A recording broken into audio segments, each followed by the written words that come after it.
That's how rich and amazing it is. So you're in for a special treat, along with me, for most of the day, all day. The introducers for these sessions are members of Jack and Jill. It's a group devoted to children and ensuring that they have enriching experiences. So without any further ado, let me introduce the host, who will introduce you to all the panelists.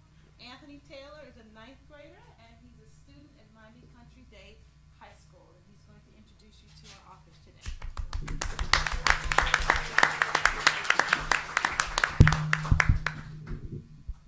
Good afternoon. Welcome to the Miami Book Fair's author session. It's all Greek heroes to me. I stand here and have the pleasure to introduce the three authors, John Rocco, George O'Connor, and Peter Lerangis. George O'Connor is the handsomest man in the world, and he's a New York Times best-selling author and the illustrator of the Olympian series, as well as being a graphic novel as The Journey into Mohawk Country and Ball Pen Hammer. In addition to his graphic novel career, Mr. O'Connor has published several children's picture books, including the New York Times bestseller, Kapow, Kersplash, and Sally and the Something. O'Connor's latest book, Ares, Bringer of War, is the volume in the 7th Olympian series about the graphic novels about the Greek gods. The myth continues in the 10th year of the fabled Trojan War, where two infamous gods of war go to battle. The spotlight is thrown onto Ares, god of war, and primarily focused on the battle with the clever and powerful god Athena. And as the battle culminates and the gods try to one-up each other, to win, the human death toll mounts. Who will win this epic clash of power, and how many will have to die first? Secondly, we have author Peter Lerangis. I know. His books have been sold over 5.5 million copies, and they have been translated into 33 languages. These include the first three books in the New York Times best-selling Seven Wonders series, The Colossus Rises, Lost in Babylon, and The Tomb of Shadows, and two books in the 39 Clue series. Lerangis is a Harvard graduate with a degree in biochemistry. He has run a marathon and gone rock climbing during an earthquake, though not in the same day. The Curse of the King The Curse of the King is the fourth book in a 5-book series, the sequel to The Tomb of Shadows, Lost in Babylon, and The Colossus Rises Chronicles. The adventures of Jack McKinley and his friends as they face their greatest challenge yet, the long-lost statue of Zeus. In their struggle to undo what has been done and unlock the secrets of the wonders of the ancient world, our heroes must confront the gods, relive old battles, and face down their own destiny to save themselves and the world from destruction. Last but not least, John Rocco.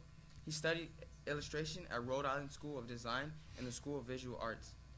In addition to writing and illustrating several of his own picture books, including Blizzard and the Cattle Caught Honor, winning the New York best-selling Blackout, he has created all the cover art for Rick Riordan's best-selling Percy Jackson, Kane Chronicles, and Heroes of Olympus series.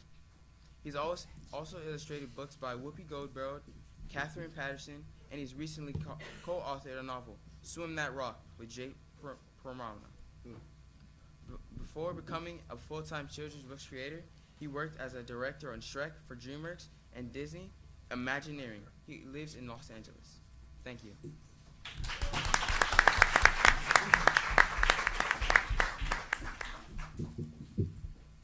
So we didn't really decide who was going to go first. Arm wrestle?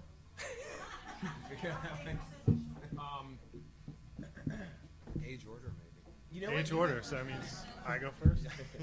You know, you have your slides up there first. Okay. Why don't we begin with you? Sure. I don't have a remote, so I think I'm going to have to go up here. Hello.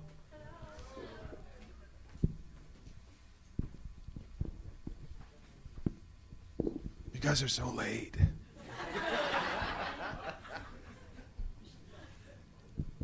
Oh, perfect.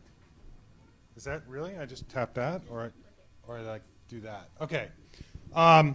So one of the things that I've been doing recently with Rick Riordan is working on these Greek heroes and Greek gods books, which are these very heavy volumes that have Percy Jackson's explanation of the Greek gods and the Greek heroes. And they've been tons of fun to illustrate. And I figured today I could talk to you a little bit about how I go about making the art for those. But to backtrack, when I was a little kid, I didn't realize that people actually made art. I just thought it came from the art factory, and all the books were just coming out of the bookstore, and they just were there. I didn't think someone sat at home and actually painted these pictures. But two big influences in my childhood were, one day I went down into the basement of our house and I found this old trunk. And I opened up the trunk. It was like a Foot Locker that my father had. And in that Foot Locker were hundreds of these Classics Illustrated comic books, which they actually helped me a lot in high school when I couldn't afford to buy the Cliff Notes for some of these books. And I was amazed by the stories, and the art on the covers is beautiful. The art inside was horrible, as you probably know. You've seen some of these things. Chime in, I just please. want to jump in and say how excited I am. He has Food of the Gods up there. Oh, yeah. First, look at it. It's a giant chicken carrying a person by the pants. Yeah. This was like, I hadn't read too many of these, but this one I had, and I was stunned at how awful it was in every way. It was Yes. like the craziest thing. The painting's great, though. Yeah, It's no, I really, mean, like, as a because it's kid, I'm like- obviously, the guy looked at a chicken and said, I'm going to draw it like 8 times the size of a normal chicken and carrying a little boy. I actually have that one in my studio still. My father still gives me, every year on my birthday, he gives me one of them. I'm like, I'm going to have to live to 300 years old to get them all. Can you just... So that was one of the things. Another one of the things that influenced me a lot when I was a kid is on Saturday mornings we would go to the movie theater and see one of these great Ray Harryhausen movies, which Clash of the Titans, 7 Voyages of Sinbad, what's the other one? Jason and the Argonauts. Yes. And so I always remembered them, and they had a huge impact on me. So now, today, being able to illustrate books like this is kind of a dream come true. And I wake up every morning, I'm like, I can't believe I get to do this for a living. This is great. So when I started working on this cover, the cover for Greek Heroes, this one had just come out. And they wanted it to look very similar because they kind of go together, Greek gods, Greek heroes. So I knew I had to put the people in a similar kind of layout on the cover. So this was the first sketch for Greek heroes. I realized, and as you can see, my first sketches are pretty awful. It's all chicken scratch, I call it. And the trick, and as George and I were talking about earlier, the trick and the thing that I guess sets us apart is that we're willing to do it again and again and again in order to get it right. And I was at your school yesterday talking to your class, right, about that and about how it's all about doing it over and over and over again. So this was the first sketch, and then as I did it more and more and more, I got to this point. And you can see now we're talking about Greek heroes, not Greek gods. In the first cover, they're very ethereal. They're sort of floating on mystical smoke and stuff. But I realized, no, these are Greek heroes. They need to be in an actual physical place, standing there. And so I kind of made it this rocky ravine. And I hated Hercules in the upper left. I thought he just looked... Heracles. However you want to say it. Isn't that the Roman pronunciation? Hercules is the Roman. Hercules is the Roman. Thank you. My bad. Don't test me on this stuff, okay? I'll talk to you about the art. You can ask these guys the questions about the mythology. Okay. So I redrew Heracles. And then what I do, the way I work, is I'll go to a final pencil drawing, and then I'll scan that into the computer, and I'll start to paint. So here I started testing the painting there, and then I'll do the final painting, which is a bunch of layers of color underneath the pencil work. Yeah, you have a question? The question is, what paint do I use? It's like zeros and ones. It's all in the computer. It's digital paint. Yeah, so millions of options. And it allows me a lot of flexibility to try a lot of different things. So now you can see the two books side by side. I went with a more orangey color to set it apart from the first one. Together, the impressive thing is together they weigh 9 pounds. Wow. So, you know, if you've got a bookworm at home that needs to work out a little bit, this is a good choice. The back cover of Greek Heroes, I wanted to do something very simple because there was going to be a lot of text on the back of the book. And so I just did the Argo in the background, the ship that Jason and the Argonauts took. And if you open it up, here they are going through the clashing rocks, which was part of their quest as they were looking for the Golden Fleece. Am I getting that right? Yeah. Oh, yeah. You mythology experts. She says no. You said no? Help me out. That's in Percy Jackson. That's the Jason is in the second series. Yeah, but this is dealing with the real mythology that those are based on. So in the real mythology, Jason and the Argonauts actually went to go get the Golden Fleece. But you're right. In the books, he mixes it up and he uses different names, and you know. So it's good to check like the real stuff too, to find out what was all this based on. Because a lot of us as storytellers are basing our stories on stories that have already been told. Yeah. But we're making them our own. We're changing them up and doing twists on them. And like Hunger Games, you know, is based on mythology. That's the labyrinth and the Minotaur, and you know that. Am I saying that right? Minotaur, Minotaur. At this point, I want to apologize for my Heracles thing. That's like my one thing. When I die, Is that your pet peeve? When I die, I want my obituary to read George O'Connor. Let some people know that Hercules is really called Heracles. That's like all I'm gonna be known for. And that you're the It's like handsomest also- man in the world. And the handsomest man in the world, and died spectacularly, killing thousands of innocent people or something. I don't know, but Spectacular. but that part, no, that's terrible. So I want to talk about a few of the paintings. I don't know how much know. time we each have. I don't want to run over, but, huh? Am I done? I'm done. Well, I can quickly talk about a few. If you look at if you look it up on Google, you'll find a ton of paintings with the Minotaur and Theseus. And I wanted to try to do something a little bit different, which was capture the moment he actually tore the horn from, in the story as Percy tells it, he breaks the horn off and then uses it to kill the Minotaur. And so I thought that would be a nice moment to show compositional lines and using those compositional lines to direct the eye to where I wanted you to look. So you can see I've drawn in these lines, the line from Theseus and his arm going towards the Minotaur, these two columns I put in the foreground. Every piece that I put into a painting has a purpose. And usually it's to get you to look where I want you to look. And I do that through composition, I do that through contrast, I do that through lighting and shadow. And that's a way for me to direct you to look at this part, look over here, don't look at this part I didn't draw very well over here. Don't look in those shadows, you don't want to see what's in there, look here. And so here I just wanted you to look at the agony on the Minotaur's face, so everything kind of leads your eye toward that. Here's another one where you can see the earlier sketch. It was a little less dynamic, so I flipped the goat's head around on this chimera, and it's such a weird animal. It has a tail of a snake and the head of a lion, the body of a dragon, and a fire-breathing goat on the back of its head.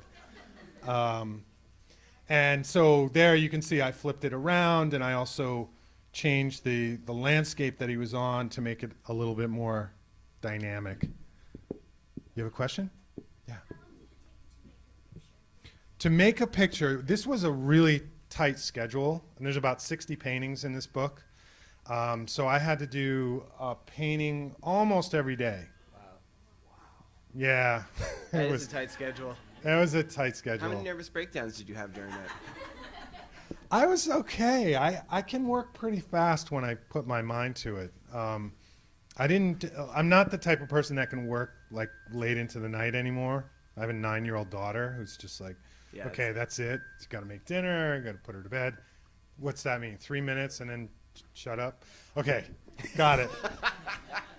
I got it. I'm going to use my time wisely. So these are some of the other paintings that are in the book. These are what's called chapter openers, and so they'll give you a clue into which character we're going to be talking about. And I also ended up doing, I didn't feel there was enough art in the book, so I wanted to make more. And my publisher was like, sure, why not? And so I made these, I made about 20 or so paintings like this, which go along the side. And they kind of help tell a little bit of the story inside the book. I mean, I would have kept going if I had more time. I would have been drawing and drawing. And really, it would have been a 15-pound book. But so very quickly, how I work, this is a painting from Greek gods of Demeter, and she's protecting this aspen grove. I think it's aspen trees. From these guys who are coming to chop it down. It's a very sacred grove, and she was not too happy about it, so she turned into a gigantic, showing her true form, I guess would be the expression. So I start off with a sketch like this, and then I usually take reference photos for clothing. Clothing for me is really difficult, and you can say a lot with the folds of the clothes. And then I'll do a drawing, did a drawing separately of the trees. Sometimes I like to draw my pieces separately and bring them together so I can have more control over the composition. And then the final drawing looks like that. I'll scan it in and start painting underneath the drawing so you can see this is how it works. But if I took away the pencil line, it's very flat, the colors underneath. There's not a lot of detail except maybe in her face and in her hands and stuff. So you can see that once it comes together, we've got the final painting. And what I like to do is add stains and different textures to give it more of an aged quality. And so when I add those, it ends up looking like that. So that's kind of my process for these paintings. And I think using textures and different things like that, it allows me to get the paintings done very quickly.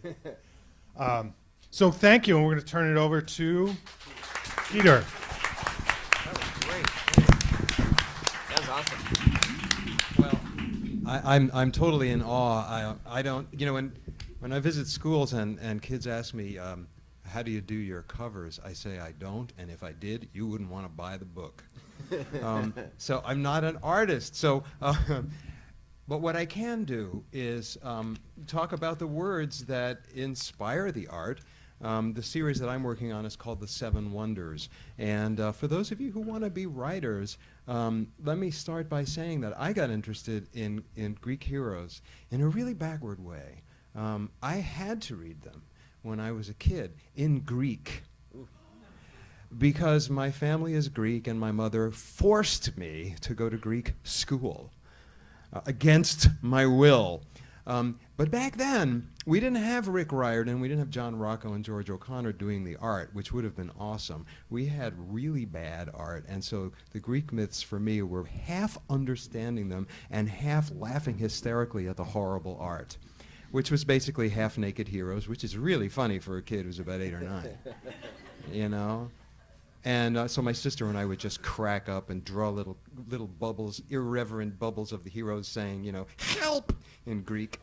And you know, so my, you know, I liked the stories, I hated the art, and the stories were so exciting to me that I transitioned from Greek heroes into comic books, of course, right, which are sort of modern myths. I became obsessed with Superman. I used to tell my friends that I was Superman, you know, and you know, I felt so smart, and they would be like, yeah, you're Superman? Okay, well, go climb up on the roof and fly. You know, that always got me. But I just was obsessed with it, and for me, the key was, what if I was Heracles? You know, what if I was Poseidon? Because that's basically what the comic books were about, and that's what I wanted to do. I wanted to find out what it is about us that is an element of superheroism. So I became a writer. I started exploring some of these themes. But one thing about being a writer is that no matter how good you are, no matter how much you do, every time you think of an idea, there's a voice that pops up inside your head, and basically it says, "No, that's dumb," right? You all know this voice, right? And so, my career has been littered with absolute failures, things that I have just rejected out of hand. But I discovered at one point when I was working on a series called The 39 Clues, which was started by Rick Riordan, I discovered that sometimes when you go back and you gather up all these things that you've supposedly failed at, sometimes you can put them together. And I was trying to think of an idea for a story about kids who are isolated on this island in the middle of nowhere. I was a huge fan of an old TV series, kind of vintage TV series called The Prisoner, where these people were gathered on an island. Nobody knew why they were there, and they were not allowed to leave. And I was trying to come up with an idea for it, but I had no idea why those kids would be on that island. It just didn't make any sense to me. So I said, it's not going to work. Then I began thinking of all the things that I thought I couldn't do, one of which was to write about the 7 wonders of the ancient world, great big dream of mine. I began getting interested in them when I traveled to Greece. I was in Rhodes, I'm looking out at the harbor. There's this harbor with jetties coming out either side, and supposedly in the past there was a statue that straddled this harbor and the ships went underneath it. That was the legend. How could they have done that? This thing would have had to have been 10 times the size of the Statue of Liberty. Wouldn't it be cool to write about how the 7 wonders came about? Because 6 of them don't exist anymore, so you could find out a lot. But I said, no, Peter, you don't write nonfiction, so that was a non-starter. And I began getting interested in Atlantis, because who isn't, right? Every country you visit in the Mediterranean claims Atlantis. The Greeks said it was off the coast of Crete. The Spaniards say it was off their southern coast. Everybody claims Atlantis. I thought, wouldn't it be cool to write about that? But I thought, 1 million people have done that. No way, man. You can't think of anything new to say about that. So I'm sitting there thinking about this, this island in the middle of nowhere, and I'm thinking, okay, here's another, for the scrap heap. And then I thought, wait a minute. And I began putting them together. So I came up with this idea. Now, it takes the idea of superheroism, brings it inside, and combines it with genetics. Now, my background in college was biochemistry, so I never really continued in that, but I've always been interested in the sciences. There's a boy named Jack. He wakes up on an island in the middle of nowhere. There are scientists all around. Nobody knows who they are. Now, he doesn't know who they are. So Jack is there. He's 13 years old, and there are 3 other kids there, also 13, and all of them, it turns out, share this genetic condition that they have inherited from a prince that escaped the sinking of the island of Atlantis centuries ago. And all these centuries later, what they have is something in their genetic makeup that will take whatever they are already good at and turn it into a superpower. So if you are really good at sports, you'll sink a jump shot from 100 yards. If you're already good at tech, you'll be able to hack into the United States defense system. But you wouldn't because you're good, right? So the problem is that anybody who's ever had this condition all through the ages has never lived past the age of 14, because that's a side effect. It kills you. But here on this island, they have found a cure. And if these kids can go and find 7 magical objects that were taken from Atlantis before it sank by this prince and hidden in the 7 wonders of the ancient world, which were built for that purpose, and they bring these objects back to the island and put them in a certain place, they will be cured and they'll live long lives. And they'll also, coincidentally, save the world. Okay? So the problem... Yes, nice ticking clock. So the problem, of course, is those 6 wonders that don't exist. What do you do about them? So how do you bring back to life the 7 wonders of the ancient world in order to bring yourself back to life? So the whole idea of superheroism now becomes so far deeply embedded that it's in the genetic composition of each one of these kids. So if you don't mind, since I don't have art, And you wouldn't want to see it if I did. What I would like to do, if you don't mind, is just read the beginning of the first book. So we'll do audio instead of video. On the morning I was scheduled, chapter 1 is called Redbeard. On the morning I was scheduled to die, a large barefoot man with a bushy red beard waddled past my house. The 30-degree temperature didn't seem to bother him, but he must have had a lousy breakfast because he let out a burp as loud as a tuba. Belching barefoot giants who look like Vikings are not normal in Belleville, Indiana. But I didn't really get a chance to see the guy closely. At that moment, I, Jack McKinley, was under attack in my own bedroom by a flying reptile. I could have used an alarm clock, but I'd been up late studying for my first period math test, and I'm a deep sleeper. Dad couldn't wake me because he was in Singapore on business. And Vanessa, the au pair I call my don't caregiver, always slept till noon. I needed a big sound, something I couldn't possibly sleep through. That is when I saw my papier-mâché volcano from last month's science fair still on my desk. It was full of baking soda. So I got my dad's coffee maker, filled it with vinegar, and rigged it to the volcano with a plastic tube. I set the timer for 6:30 a.m. when the coffee maker would release the vinegar into the volcano, causing a goop explosion. I put a chute at the base of the volcano to capture that goop.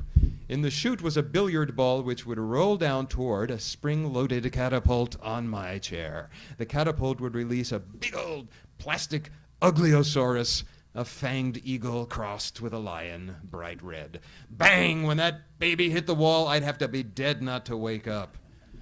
Foolproof, right? Not quite. Around 6:28, I was in the middle of a nightmare. I'd had this dream way too many times. Me running through the jungle in a toga, chased by snarling, drooling, pig-like beasts whose screeches fill the smoky sky. Nice, huh? Usually I wake up from this dream when a gap in the earth opens beneath my feet. But this time I fell down into the darkness to my death. At the moment of contact, the gaseous giant burped in real life. The sound woke me up. The coffee maker volcano alarm went off, and the ugliosaurus whacked me between the eyes. Which, in a nutshell, is how the worst morning of my life began, the last morning I would awaken in my own bed. Thanks. Thanks. That's great.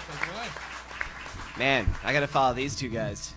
So, my name is George O'Connor, and I am the writer and illustrator. I call myself a cartoonist of the series Olympians.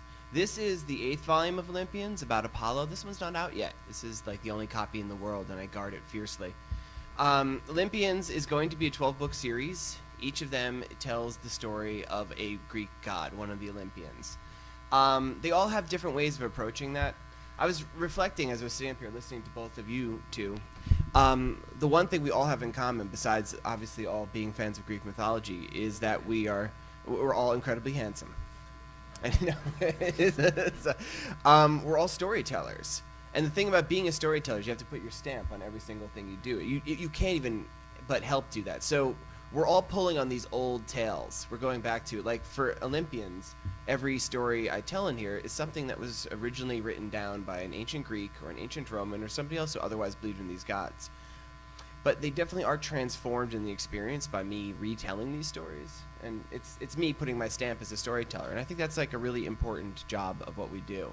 I want to ask you guys a couple questions. Who here likes to write? Just out of curiosity. That's pretty nice. Okay, who here likes to draw? All right, awesome. Man, draw always wins. There's always more drawers than... So cool, what I was going to do today, I didn't want to have a slideshow just like what John did, showing like these awesome, amazing paintings he could do. I thought I would actually maybe do a little bit of live sketching. See, I was saying this earlier, like, John is like an illustrator, a painter. He really brings the details. He really packs those paintings out with all sorts of information. I've always felt like a cartoonist. It's like we kind of simplify everything and make it really streamlined and easy to absorb. So I'm going to show you a little bit of my cartooning process.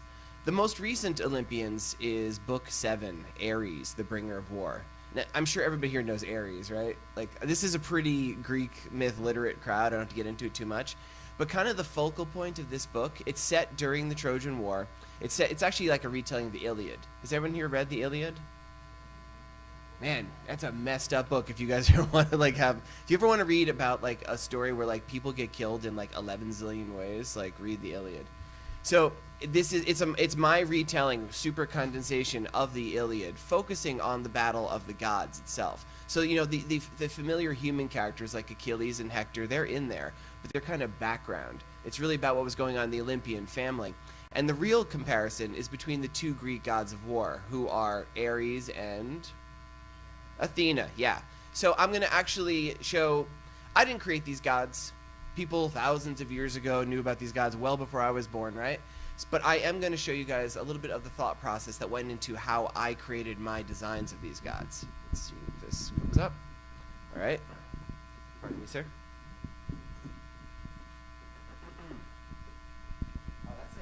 That's going to be tricky, huh? Just keep pulling.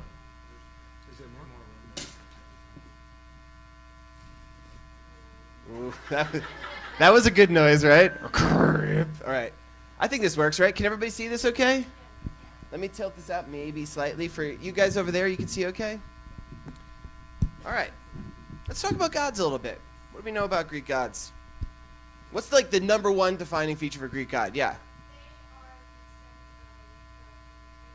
Yeah, they're descended from the Titans. They're like so like the Greeks believe the Titans were the first race of gods, and then like the Olympians come and they're like an improved model, right? They're the next step in it, and they have there's a couple abilities that you could say that really define the Olympians as a race of super beings. What would you say in the back there?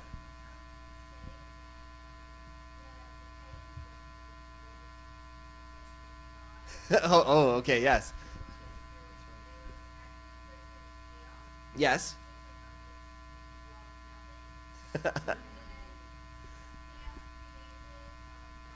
Yeah. Yeah. Okay, that's actually funny. Like, first off, you're all incredibly mature that nobody laughed when he says Gaia created Uranus. The other option is to say Uranus. That's no better. I like to do it real Greek style and go Auranos, because that's like, that sounds decent. You're right. The first gods were not the Titans. I have to remember I'm playing to a really smart crowd here. So I'm going to, like, I'm used to going a little bit more simplified because, like, excuse me, sir. And, like, let's not even bring in how Nyx fits into that whole thing. All right, so, the Olympians, here's the important. Do you know how the Greeks say that? It's really nice. You should do it. Uranos. Oh, that's better, Isn't even. that nice? Okay, let's all. Just thought I'm sorry, I didn't mean to interrupt. that's I great. Just wanted to give you that. Let's all do that together, guys, on the count of three. Yeah. Uranos. Oh, I like that. Yeah. Okay. Nobody can laugh at that. So, Uranos. Now I forgot what I was doing though. Sorry. Ah, yes, gods, Olympians. Okay, if you're an Olympian, really important to mention, you're immortal, right? That's one of the things that really defines them. Being immortal means you never grow old, you never die, right? Like, you can't be killed. No matter what happens to you, and awful things can happen to you. Just ask Prometheus, the guy this theater is named after. If you're immortal and somebody wants to, say, strap you to a rock and have a vulture eat your liver every day for, like, thousands of years, you're going to get better every day, and that's going to keep happening. So being immortal means you cannot die. You will heal from any wound that happens to you. Very important. You can also look like whatever you want, right? They're shape changers. So the Greeks were actually very hesitant. If you read their old writing, they don't often give too many physical attributes of the gods. They don't say too much about them because they know that the gods can look like whatever they want. You read a specific story like the Iliad, and like Athena will take on a dozen different appearances.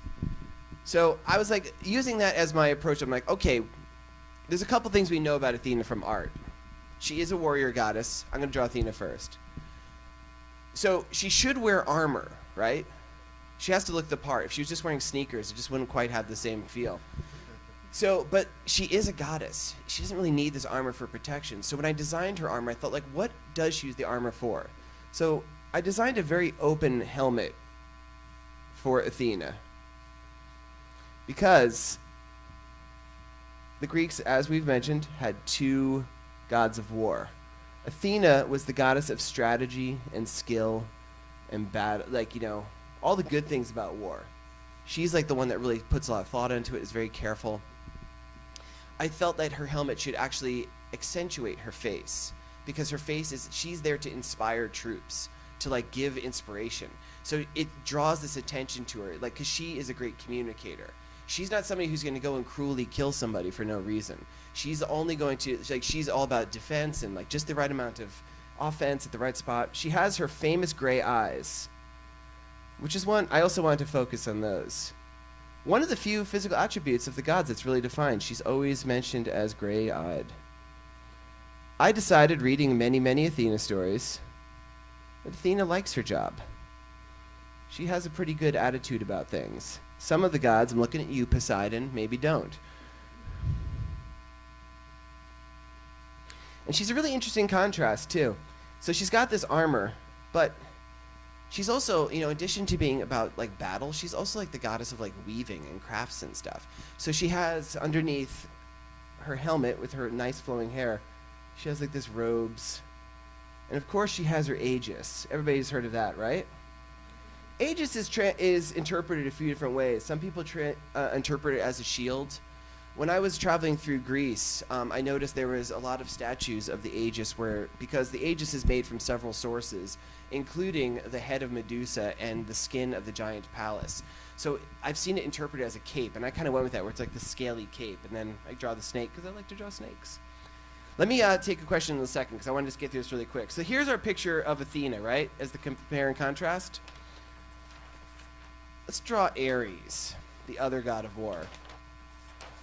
Again, Ares, he doesn't need the armor, right? In the Iliad, he very famously gets stabbed by Athena, who's controlling the hero Diomedes. He bleeds all over the place. They don't bleed blood. They bleed this stuff called ichor. It's like this gold stuff. And he really complains about it. He's all mad, and he does that famous scene where he screams like 9,000 or 10,000 men at once. But he goes up to Olympus, and Zeus is kind of like, dude, heal yourself.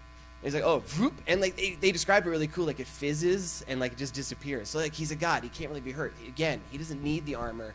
So what does he do with his armor? He can't run around in a t-shirt. It wouldn't look right.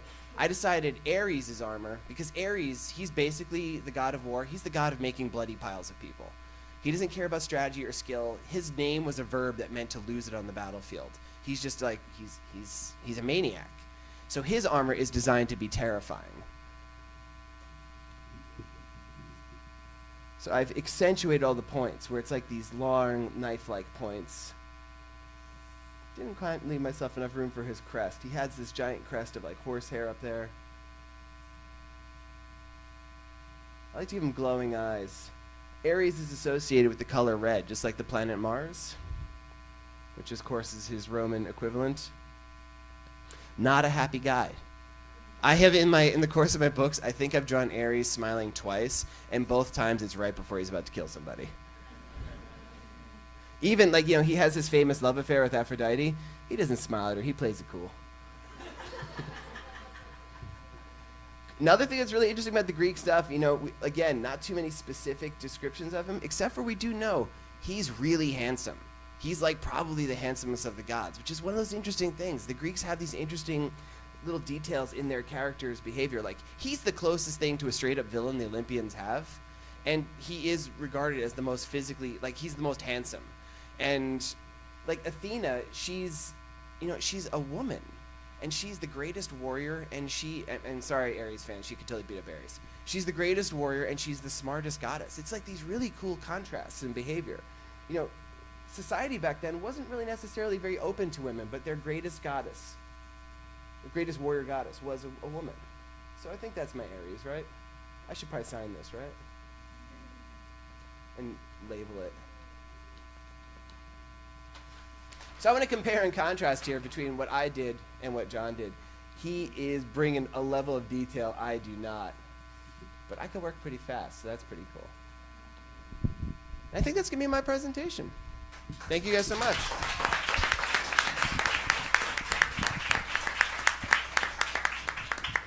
Do we have time for questions?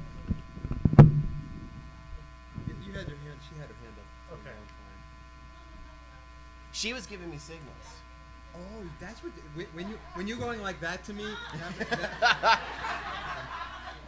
I thought she was into peace when she had the two up, but I know you had your hand up for a question. What was your question, sir?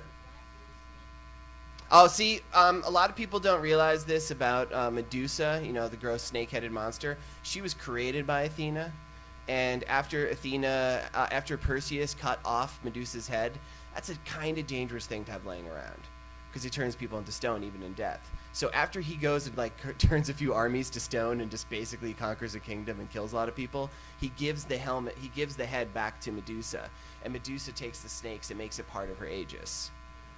So, wait, did I say it wrong? Yeah. Did I say, oh, it's Athena. Athena does. And what? Just chiming in with the rest of them. This is because I said the Heracles thing. He's going to get me for this. Yeah, the rest of your life. We have a question way back there.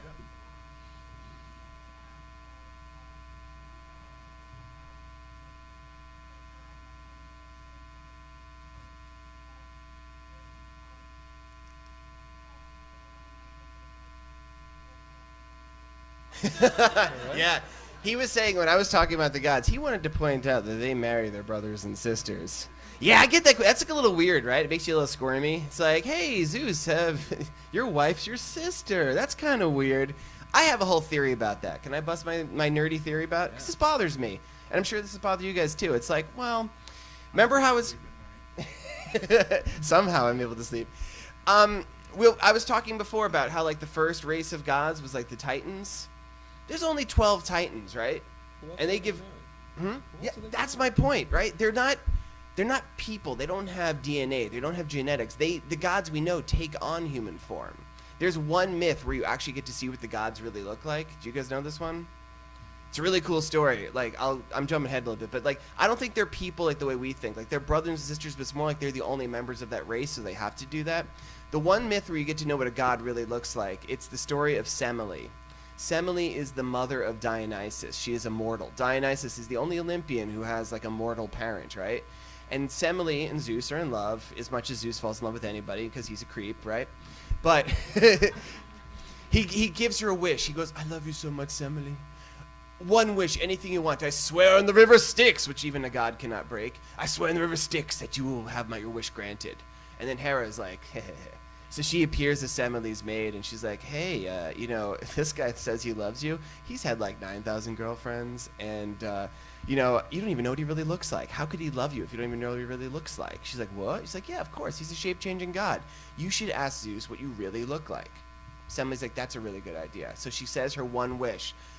Zeus, you swore on the river Styx? I want to know what you really look like. Zeus is like, you don't want to know what I look like. She's like, I want to know what you really look like. She's like, no, you don't want to know what I look like. And they have this whole fight. She's finally like, you swore on the river Styx, you have to. And Zeus is like, okay. And he becomes his true form, which is basically like the Greeks described it as like a miniature sun. He's just this ball of energy. And she's incinerated. She can't handle it. She's like, psh, and like everything of her is burnt into ash except for this little nubbins, right? And that, which is probably not a good term, but little nubbins. The nubbins is like the little baby that will one day, it's a little thing that will one day be Dionysus, because Dionysus is half god, he doesn't burn up. So that's the thing. I guess like there's a weird creepy brother-sister thing there, but like they're more like, it's more like if the sun married the moon, maybe. Does that make sense?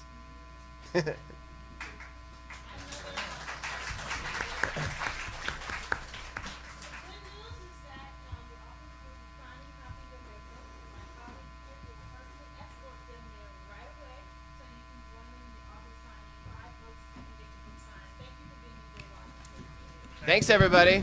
And thanks to Anthony for a great introduction. That was great, yeah. I don't know how they say nubbins. Nubbins. Dude, nubbins, because a friend of mine, like when she was pregnant with her son, I always called them the nubbins. So I always think of like zygotes and nubbins. I love that.